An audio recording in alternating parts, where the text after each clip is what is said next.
कांग्रेस तो हमेशा आवाज उठा रही है कि अडानी और अंबानी की सरकार है, अडानी और अंबानी चला रहे हैं। कांग्रेस तो हमेशा इसके ऊपर आवाज उठा रही थी। ये तो अब हिंडनबर्ग की रिपोर्ट आई है, जो उनके जो काले चिट्ठे खुले हैं, जो इतने लंबी चौड़ी रिपोर्ट आई है हिंडनबर्ग की, तो उसके बाद भी कुछ सरकार नहीं कर रही है। हाथ जोड़ेंगे इसलिए मुख्यमंत्री जी आपने 10 साल हमारा समय, और माफ़ी इसलिए मांगेंगे कि आप हमें माफ़ कर लो, कहीं और चले जाओ, हमारे को अपने पिछले एक हफ्ते से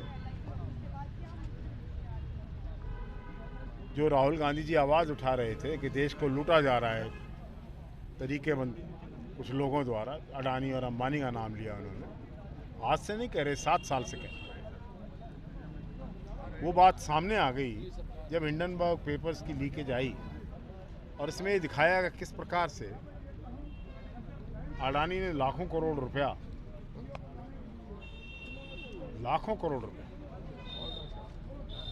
डकार गए हैं, जनता का पैसा है। कांग्रेस ने मांग की कि पार्लियामेंट में सेशन चल रहा है, डिस्कशन हो, लेकिन स्पीकर डिस्कशन नहीं करा रहे, सरकार डिस्कशन नहीं चाहती है। कांग्रेस ने कहा जॉइंट पार्लियामेंट्री कमेटी की प्रोब होनी चाहिए, लेकिन जॉइंट पार्लियामेंट्री कमेटी की प्रोब नहीं, सरकार बच रही है डिस्कशन से, सरकार छुपा रही है असलियत को। उसके खिलाफ आज कांग्रेस के लोगों ने LIC के दफ्तर पर सारे देश में धरने दिए हैं, करनाल में भी हमारे सभी साथियों ने धरना दिया है, उस आवाज़ को बुलंद करने के लिए जो जनता की आवाज़। सर, एक सरपंच है जो रीटेंडरिंग का विरोध कर रहे हैं लगातार, अब तक जो है किस तरह देखते हैं सर अब तक सरकार? देखिए, लोकतंत्र में सरपंच भी चुना हुआ प्रतिनिधि है, डायरेक्ट इलेक्शन से बनता है, तो इसी प्रकार से MLA और MP बनते हैं। तो एक सरपंच को अपने गांव में काम करने की इजाज़त न दी जाए, अपने स्वतंत्र रूप से इसको एक MLA कर सकता है, चीफ मिनिस्टर कर सकते हैं, मेंबर पार्लियामेंट को 5 करोड़ की ग्रांट मिलती है। सरपंच को क्या मुसीबत है इस सरकार को, समझ में नहीं आया। सरपंचों के एजुकेशन के साथ हम शर्मा जी, खनन माफिया एक बार फिर सक्रिय हो गया, करोड़ा का मामला सामने, अखबार छपे पड़े हैं, खनन माफिया का जो कांड सामने आ रहा है, गिरफ्तारियां हुई हैं, और तो और DSP लेवल के ऑफिसर्स पर हमला हो गया है। तो दोनों बातें, एक तो खनन माफिया एक्टिव है, एक सरकार का कोई कंट्रोल नहीं है, DSP लेवल के अफसर पर जब अटैक हो जाता है। देखिए, प्रदेश का ताना बाना बिखर चुका है। मुख्यमंत्री श्री मनोहर लाल खट्टर से आज जनता परेशान है, उनके स्टाइल ऑफ फंक्शनिंग से, और हम करनाल में एक हाथ जोड़ो माफ़ी दे दो यात्रा निकालेंगे। हाथ जोड़ेंगे इसलिए मुख्यमंत्री जी आपने 10 साल हमारा समय इस करनाल का जो आपने दिया, आपको दिया करनाल के लोगों ने मुख्यमंत्री के रूप में, आपने उसको वेस्ट कर दिया। He has wasted an opportunity to work. और माफ़ी इसलिए मांगेंगे कि आप हमें माफ़ कर लो, कहीं और चले जाओ, हमारे को अपने कब निकाली जाएगी सर ये यात्रा? जल्दी करेंगे, आपको बता के निकालेंगे ना, ऐसे थोड़ी। अमित शाह आ रहे हैं सर करनाल, अमित शाह आ रहे हैं करनाल। अमित शाह गोहाना भी आए थे, कैसे देख बस रहे हैं? देख लो, वहाँ जैसे वहाँ आए थे वैसे यहाँ आएंगे। सर, आज के प्रदर्शन का क्या मुद्दा था? तो हो चुकी है बात।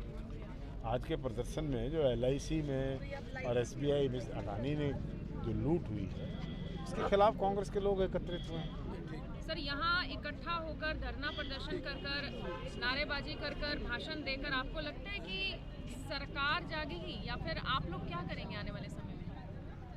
देखिए, लोकतंत्र में धरना और प्रदर्शन हमारा अधिकार है। जब सरकार के खिलाफ आवाज़ उठानी हो, जब संसद में सांसद ना बोल सके, सड़कों पर हम बोलें, और ये आवाज़ उठाने का अधिकार है हमारा, इसमें क्या बात है। किस तरह देखते हैं आप भी 10 साल विधायक रहे, क्या कुछ कहना? ऐसे है, लोगों के गांव से वो लोगों के चुने हुए नुमाइंदे हैं।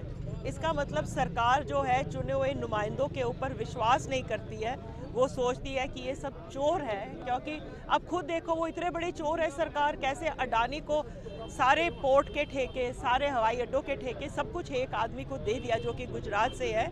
पर जो हमारे जो छोटे ये जो हमारे सरपंच हैं, उनको वो सोचते हैं कि ये सब पैसे खा जाएंगे। वो जो छोटे छोटे पैसे गांव के सरपंच अपने लेवल पे जो गांव में लगाते हैं, ये गलत है जो सरकार ने किया, उनके ऊपर विश्वास करना चाहिए। कांग्रेस की तरफ से क्या कदम उठाए जाएंगे, क्या किया जाएगा किस चीज़ के लिए? इसी चीज़ के लिए जिस मुद्दे को लेकर आप लोग यहाँ पर इकट्ठा हुए? हमने मांग की है कि या तो संसद के अंदर इसके ऊपर डिस्कशन होनी चाहिए, जॉइंट पार्लियामेंट्री कमेटी बननी चाहिए, और जो हमारे जो सुप्रीम कोर्ट का कोई मौजूदा जो जज है, चीफ जस्टिस है, वो इसके ऊपर इंक्वायरी करें। अहम मुद्दा क्या था आज का? आप LIC और SBI का ये मुद्दा है कि उन्होंने इतने हज़ारों करोड़ रुपए अडानी को दिए हुए हैं, उसको लोन दिया हुआ है, और वो जो पैसे हैं उनसे वापस लेने चाहिए। तो ये एक दिन में तो नहीं हुआ, जब धीरे धीरे ये होना शुरू हुआ तब कांग्रेस तो हमेशा आवाज़ उठा रही है कि अडानी और अंबानी की सरकार है, अडानी और अंबानी चला रहे हैं। कांग्रेस तो हमेशा इसके ऊपर आवाज़ उठा रही थी।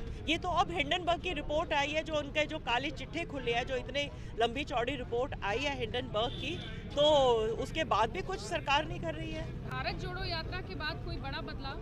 भारत जोड़ो यात्रा से बहुत से नौजवान, जो यूथ, बहुत लोग कांग्रेस पार्टी से जुड़ रहे हैं, क्योंकि जो नौजवान है वो आज के दिन बेरोजगार है, छोटा व्यापारी है, उसका व्यापार नहीं चल रहा है, लोग परेशान है, दुखी है, और लोग कांग्रेस पार्टी से जुड़ रहे हैं। इसी तरह की कोई और भी बड़ी यात्रा? अभी हमारा जो है हाथ से हाथ जोड़ो हमारा कार्यक्रम चल रहा है, जिसमें हम लोगों के पास जाते हैं और उनको बताते हैं कि किस प्रकार से आज सभी जो 36 वर्ग जो बिरादरी है, जो सभी वर्ग है, वो परेशान और दुखी है। उसमें भी कोई बड़ा चेहरा देखने को मिलेगा? उसमें तो हम सब स्वयं अपने आप ही लोगों के बीच में जा रहे हैं और लोगों को मिल रहे हैं। उसका क्या उद्देश्य रहेगा? उसका उद्देश्य यही है कि हम लोगों को जाकर जो ये जो सरकार है, जो मोदी सरकार है, उसके जो कारनामे हैं, जो हरियाणा के अंदर जो खट्टर सरकार के कारनामे, किस प्रकार से जो गरीब लोगों का जो राशन कार्ड दिया गया है, जो बुजुर्ग हैं, बुजुर्गों की कई लाख पेंशन कार्ड दी गई है, लोगों को जाके हम उसके बारे में बता रहे हैं।